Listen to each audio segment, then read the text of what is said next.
Om Shruti Smriti Purananam Alayam Karunalayam Namami Bhagavatpadam Shankaram Loka Shankaram Shankaram Shankaracharyam Keshavam Badarayanam Sutra Bhashya Kritav Vande Bhagavantau Punah Punah Ishvaro Gururatmeti Murti Bheda Vibhagine Vyomavad Vyapta Dehaye Dakshinamurtaye Namaha Om Namah Pranavataye Shuddha-jnanaikamurtaye Nirmalaya Prashantaye Dakshinamurtaye Namaha. I've always had great respect for Shankaracharya. When I chant this, our mantra in the beginning of the class, every day, the thought that flashes in the mind is what an incredible work he's done. The bhashyams that he's written, the kind of work he's done. And having seen Kedarnath and Badrinath, if anything, if it's possible, the respect has only gone up. Om Sahana Vavatu, Sahanau Bhunaktu, Sahaviryam Karavavahai, Tejasvinavaditamastu ma vidvishavahai. Om Shanti Shanti Shanti.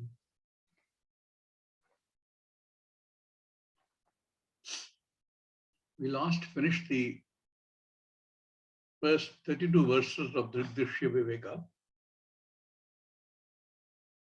A prakaranam, a method, which starts by distinguishing between the seer and the seen, and showing that everything in this jagat at some point will be an object, the seen. While it may be the seer, the subject in some context, everything is seen an object. And being an object, everything is subject to change and eventually destruction. But tracing it back, saying who is the seer of the scene, who is the seer of that scene, who is the seer of that scene, it arrives at that which is Dṛgeva natu drishyate, Sakshi.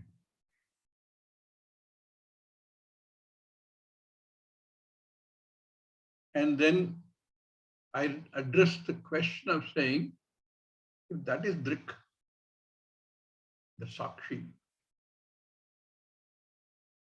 and that is the subject I, why don't we see it? Why is it that it is so difficult to see? And he talked about Maya. Incidentally, I had Swami G in Rishikesh, where he was running, camp was running, invited me to talk, give one talk, and I chose to talk on Maya. Maya is a very, very difficult subject, both to talk about and to understand. But I chose to talk about Maya. It went off well, people were well received. This Maya is a difficult concept because it exists and doesn't exist.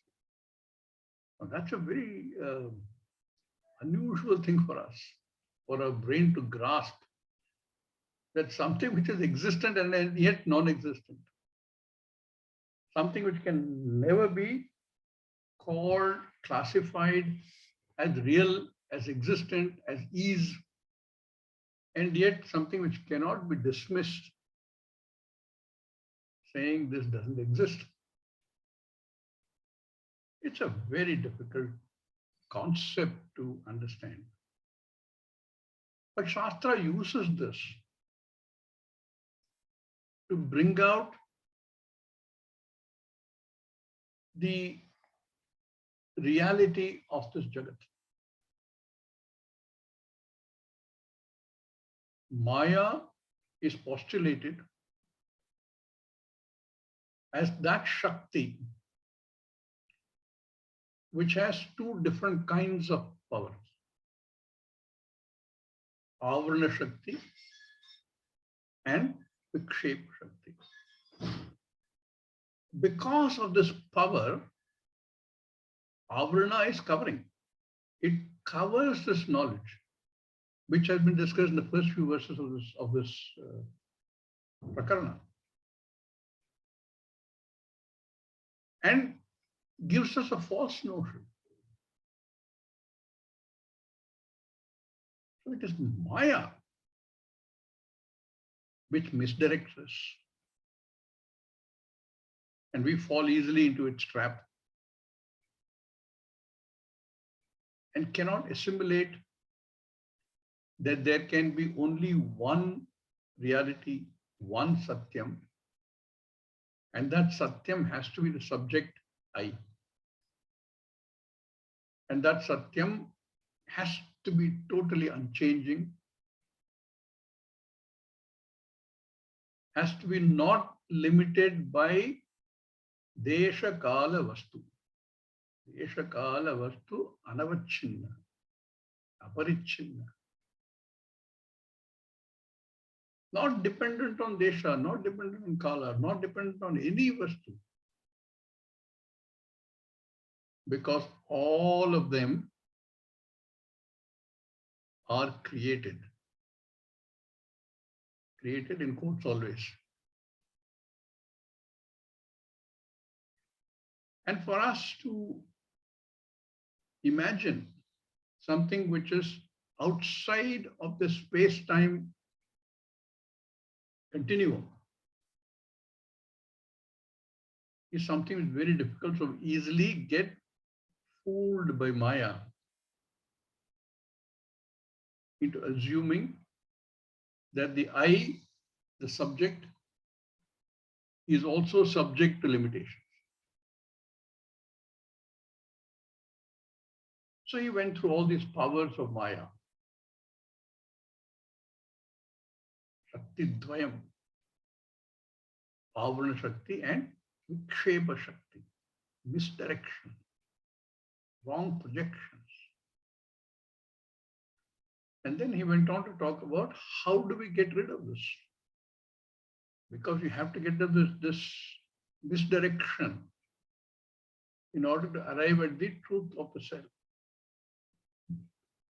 And he said the way to do that is through samadhi. Went into somewhat of elaborate discussion on samadhi and eventually on the phalam. If we can get rid of this Shakti of Maya, in fact, get rid of Maya itself, there is nothing else. Only Brahman remains. And that Brahman has to be the subject I, because I also remain. I exist is an indisputable fact. So if Brahman is the only existent thing and I am the only existing, they have to be the same. To arrive at that, he said, samadhi is the way. And if we do, he said, all doubts disappear. And there is no force on earth, no force anywhere, why on earth, which can disturb that knowledge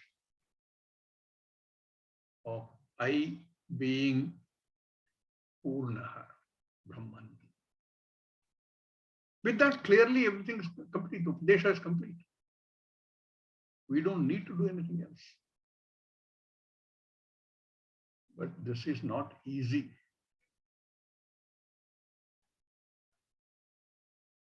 questions arise. Does that mean that this Jagat, this universe, this cosmos is non-existent? Brahman is the only existent Vastu. What about the Jagat? Clearly, logically, Jagat should not exist.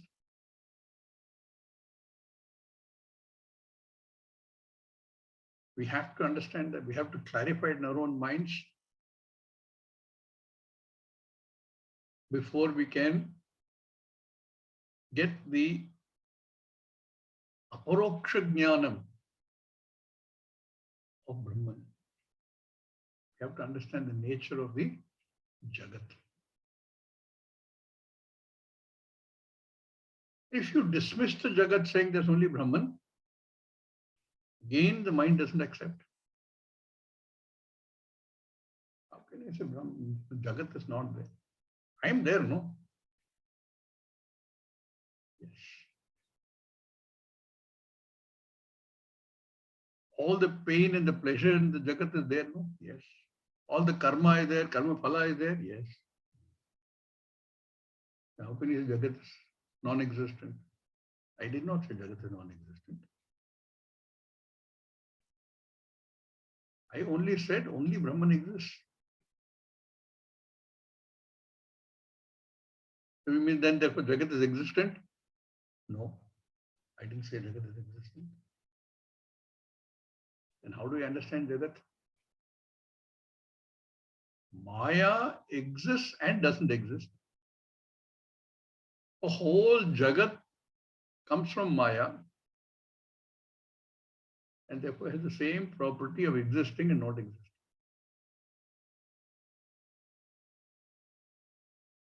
How can I understand that? Is there something I'm missing?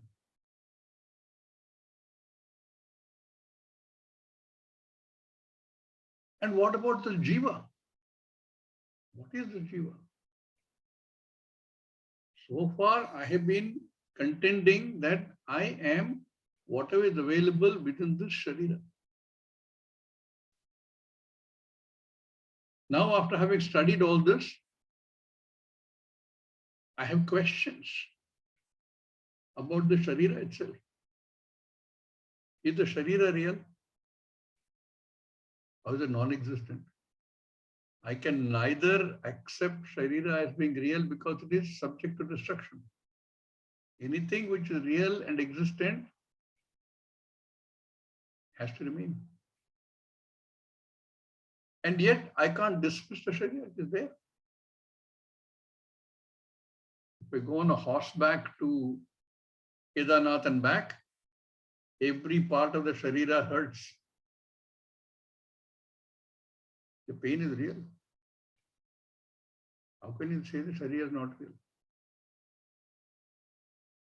It is the same as Maya. It is the same as the Jagat. Then what is the difference?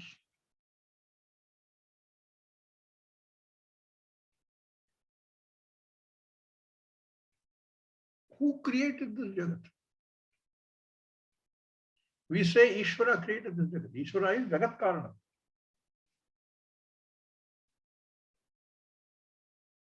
And we very carefully put this created in quotes. There is no creation. And yet there is creation.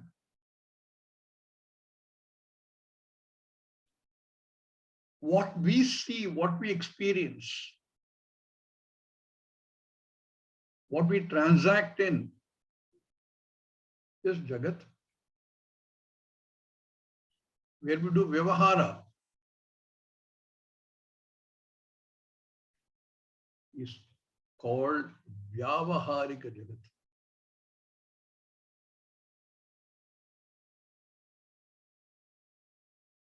This is true only up to a point.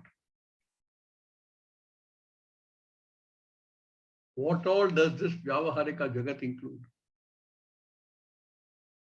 Does it include I? No. It cannot, because I is, if I am right about I being Brahman, I has to be changeless. Everything in this Vyavaharika Jagat is subject to change. Everything that is here in the Jagat has a purpose. Akasha has a purpose. Vayu has a purpose. Agni has a purpose. Apa has a purpose. Prithvi has a purpose. As does every other combination of these five.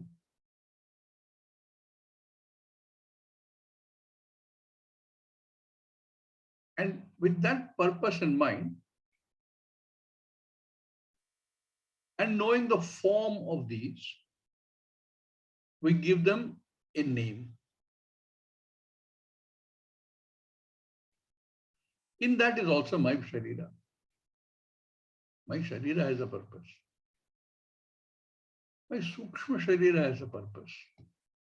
My Prana has a purpose. My mind has a purpose. And they're all part of the same creation.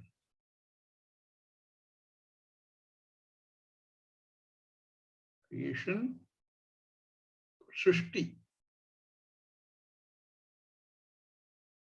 Everything is Ishvara Shrishtam Jagat. This includes the smallest atom or particle or boson or photon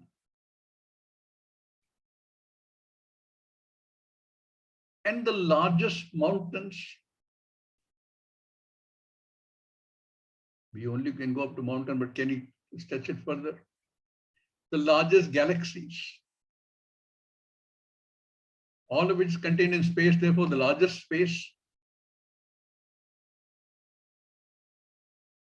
It includes the air particles that I breathe, which is right next to me. It also includes the atmosphere everywhere else, very far away.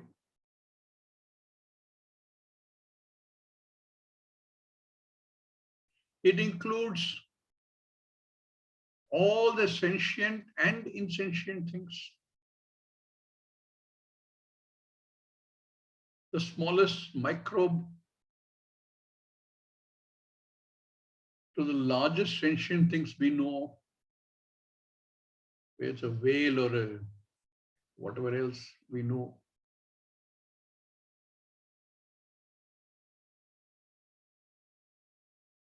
Small, big, near, far, living, non-living. All of them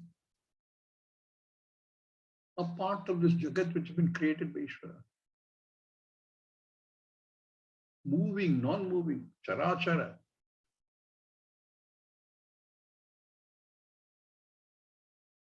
They're all part of Ishvara Shrishtam Jagat.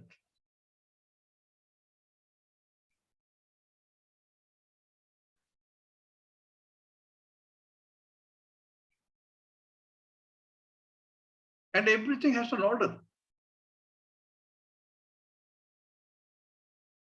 The way electrons and photons and other particles move, even within an atom, there is an order.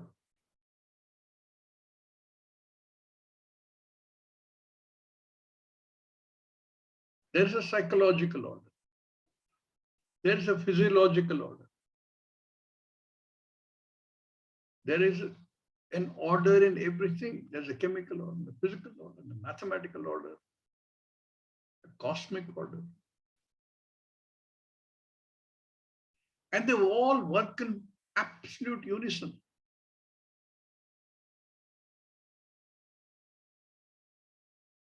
If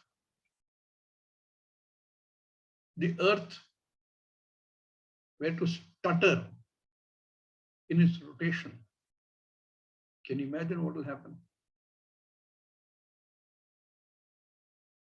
It doesn't stutter. The earth at the diameter is 25,000 miles circumference. This whole circumference at the equator does a complete round in 24 hours. Can you imagine the speed at which somebody sitting on the equator is traveling? It is more than 1,000 miles per hour. More than 1,000 miles per hour. We don't even feel it. Now can you imagine if the earth were to stutter in its rotation? What kind of centrifugal forces and centripetal forces are acting on everything that is on the surface?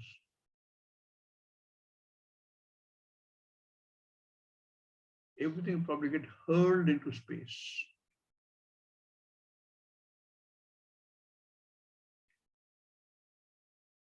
And if you look at the revolution of the earth around the sun,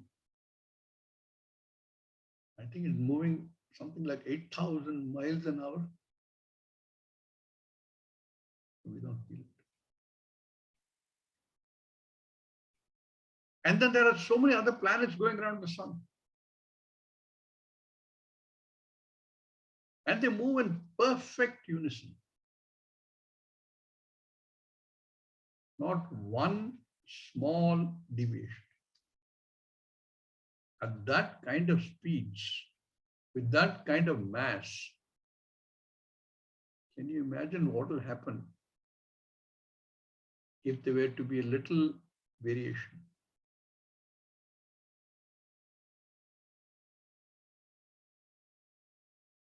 Planets are such that they don't bump into each other. Like if they bump cars in fair, no? They have their own order.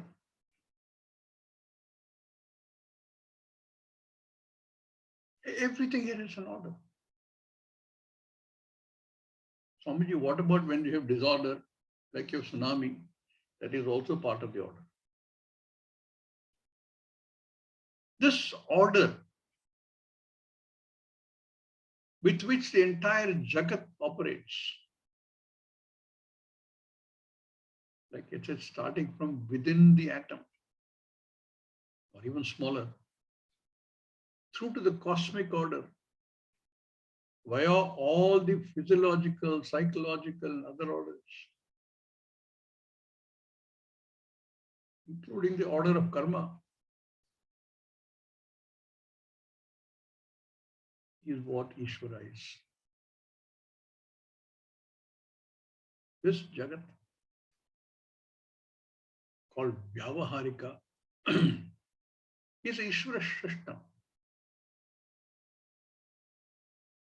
There is nothing in this which is out of order.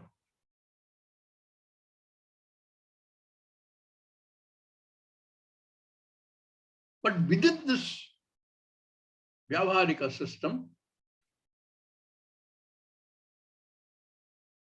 I, as the individual, with an ahankara, with my own prejudices, with my own background, with my own conclusions that I have drawn,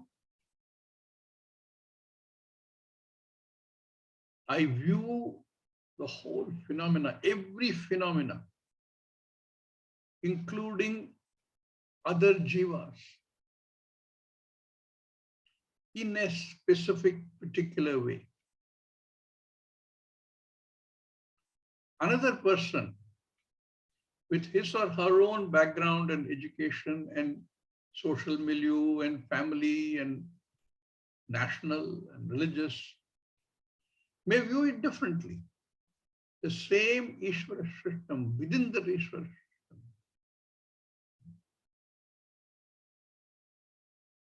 you have different points of view.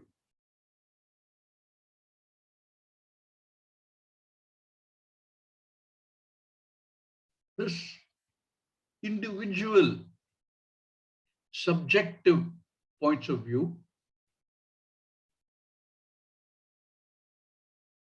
is a projection, is something I project. This individual projection is called pratibhasikam. That pratibhasikam comes from everything that's been given. As an individual, one is born with a certain personality.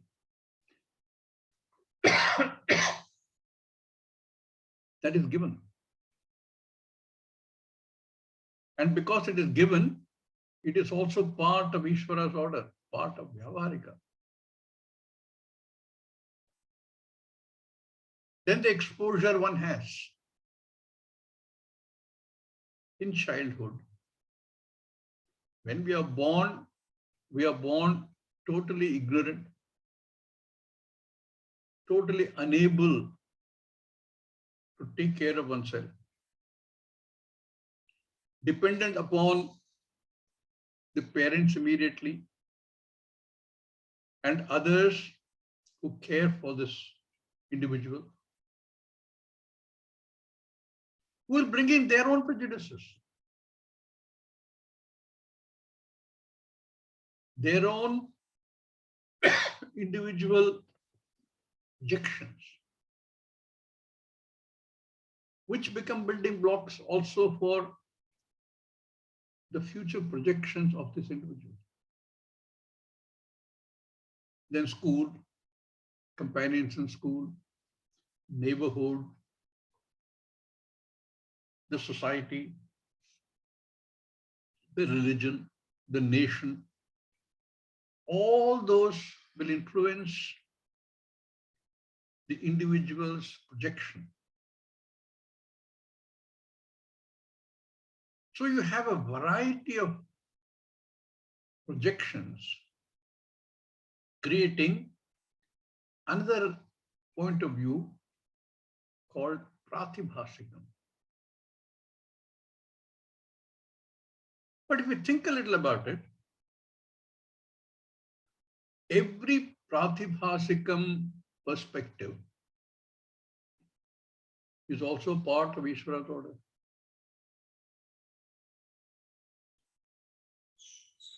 That is also within Ishvara's order. The more one brings in Ishvara into one's life, the more one understands the role of Vyavaharikam in our own conclusions and our own projections,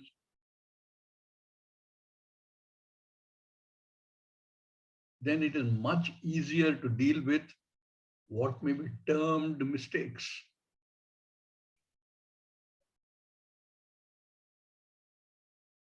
So in effect, the whole Pratibhasika Jagat is nothing but part of the Ishvara's order called Vyavaharika Jagat.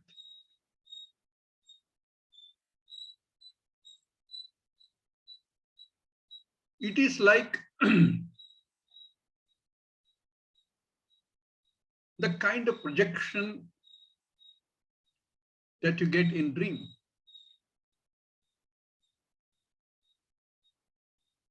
The dream Jagat created by the dreamer's knowledge is Pratibhasika.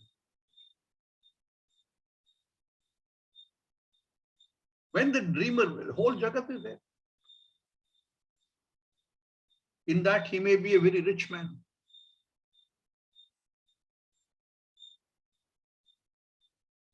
No relation to the poor man who is dreaming. And yet it is part of the same vyavaharikam. It is the poor man who is dreaming.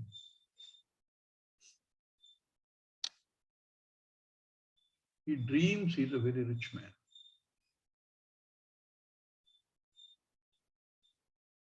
A man who's had a full meal, saying, I can't eat anymore, and goes to sleep, may dream that he is dying of hunger.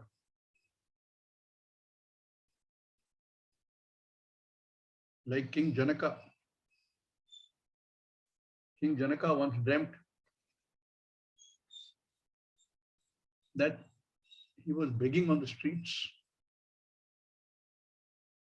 And the next day he called all his courtiers and asked, am I the King Janaka who is dreaming that he is begging on the streets? Or am I that beggar who thinks he is the king?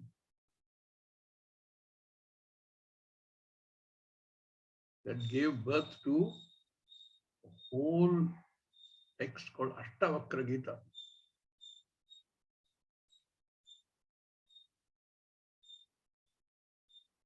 This confusion can happen.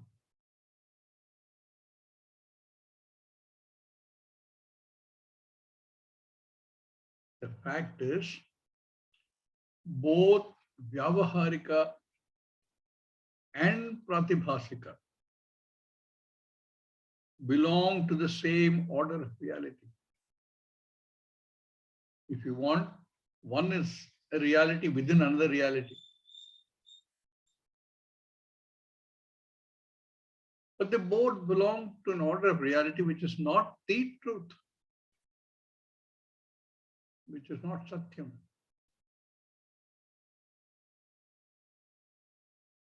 So what is it? They belong to that order of reality which we talked about a few minutes ago, which can neither be termed existent nor be dismissed as non-existent.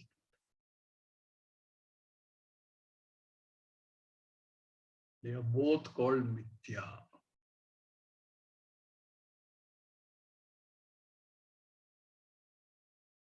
If these are both Mithya, if what is happening in the dream, you can wake up and understand that it was only Mithya, non-self-existing. It could not have existed without my being present and dreaming. And if I say that even this waking Jagat that I see, that I experience, that I perceive, that is subject to change and to destruction in every way,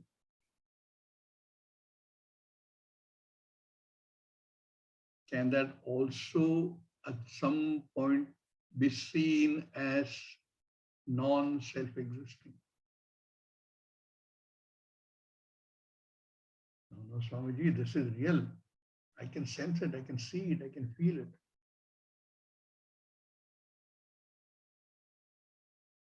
That is what you said when you were inside the dream. You were very hungry.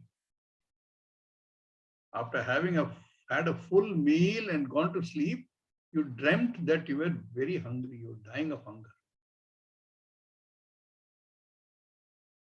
And when a wise man came inside your dream and said, listen, this is not real, you kicked him. I'm dying of hunger. I haven't eaten anything for 3 days. You're telling me this is not real? My stomach tells me it is real.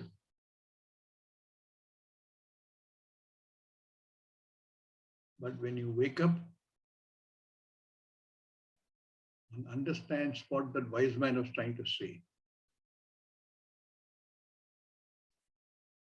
is it possible that in my waking state, when all my troubles seem real, all the hurt and guilt that I go through seem real, the pain and pleasure that I see appear real, And a wise man comes and tells me, this is not real.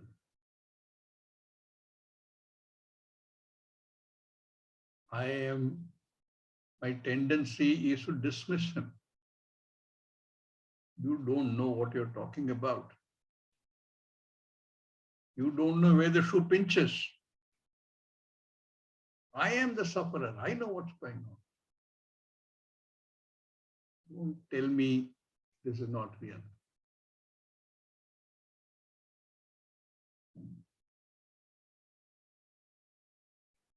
Wise man says, you're right. This is real. And yet it is not real. This is what is called Vidya. Just the way you woke up from the dream and recognize the suffering that you went through in the dream.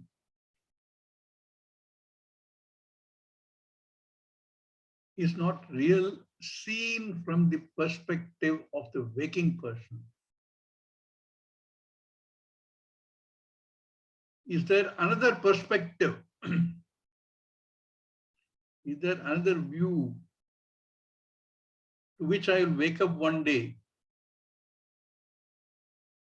and recognize that all that I'm going through now is also unreal?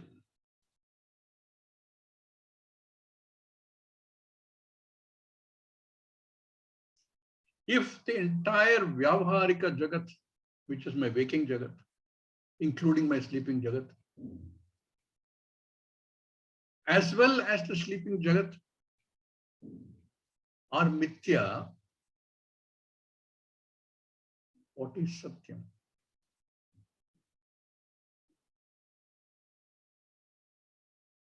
How do I know what is Satyam?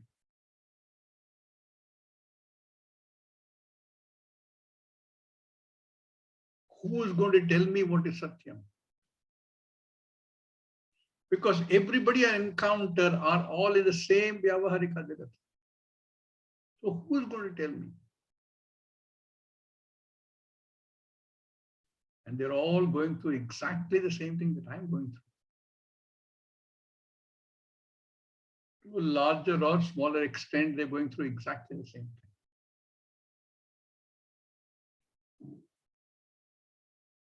We talked about a wise man. Who is this wise man?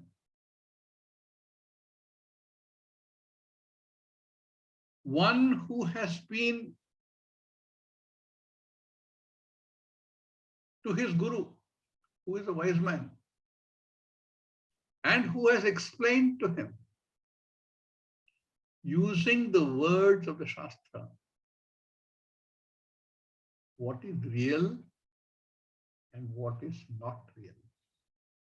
Mithya.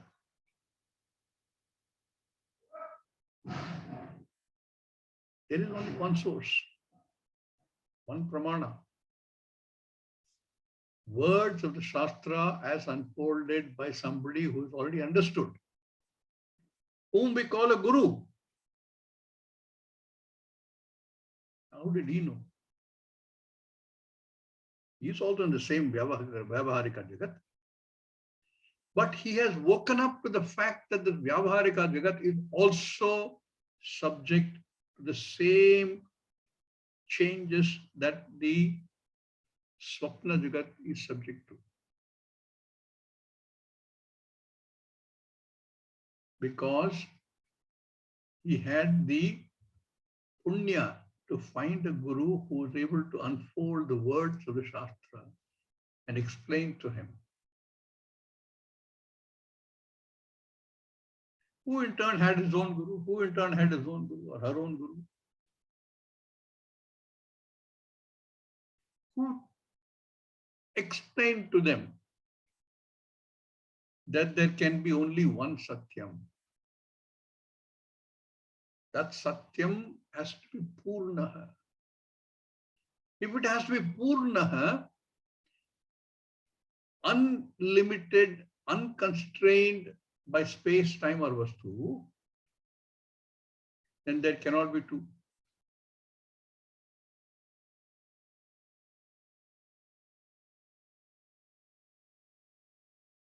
And to wake up to that reality of that one unchanging vastu, akhanda vastu, avyaya vastu, one has to be able to see that the entire Vyavaharika Jagat, including the Pratibhasika Jagat, is Mithya. And where Mithya is, Satyam has to be. There is no Mithya without the Satyam. Satyam exists on its own. There is no snake without a rope. There has to be an adhisthana. That adhisthana has to be unchanging. You see a rope, now you see a snake, now you see a small stream of water, now you see something else. And all of them disappear. On you're recognizing the rope for what it is. And how do you recognize the rope for what it is? By switching on the light of jnanam. Till then there was only ajnanam. You switch on the light, jnanam pervades, snake disappears. The snake was there.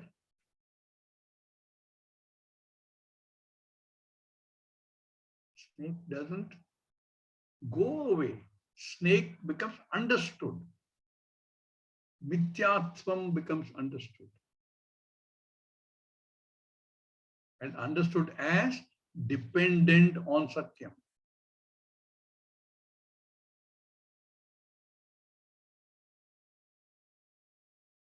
This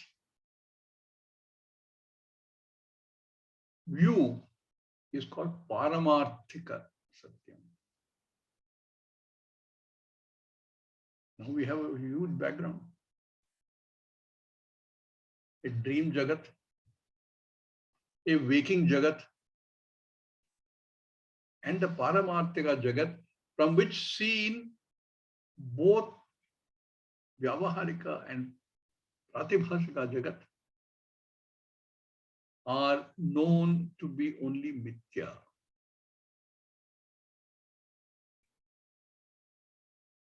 Our friend Maya, which is also Mithya,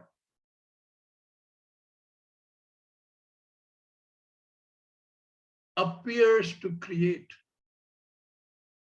this entire Jagat. There is a two-letter word in Sanskrit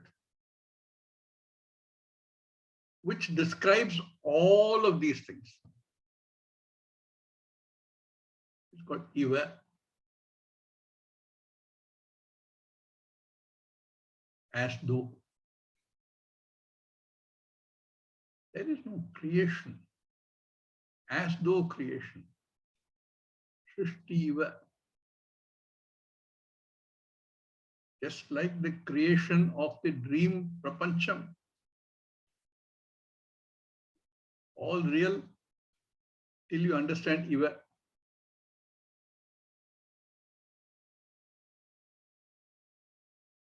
In all this Jagat, interacting with everything is the Jiva or Jivatma. What is the Jivatma? How do I understand Jivatma? If Brahman, I, is the only reality, what are all these individual Jivatmas doing here? What are these Jivatmas?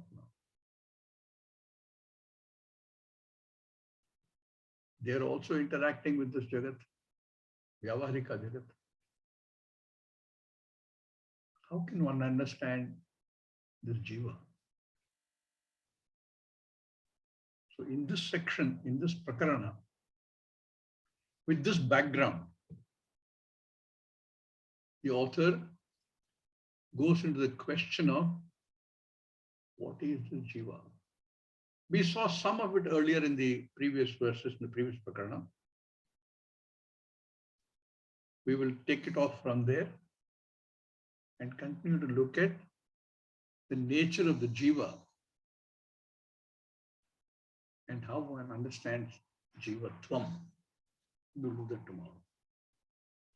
Om Purnamada Purnamidam Purnat Purnamudachyate Purnasya Purnamadaya Purnamevavasishyate Om Shanti Shanti Shanti Harihi Om.